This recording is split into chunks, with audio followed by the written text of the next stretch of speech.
যখন তাদের লেখাটা আয়ত্তে এসে যাবে তখন তারা এভাবে সুন্দরভাবে খাতায় লিখবে।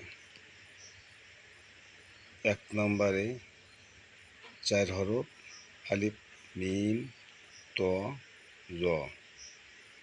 2 নম্বরে 5 হরফ বা তা সা ফা কাফ।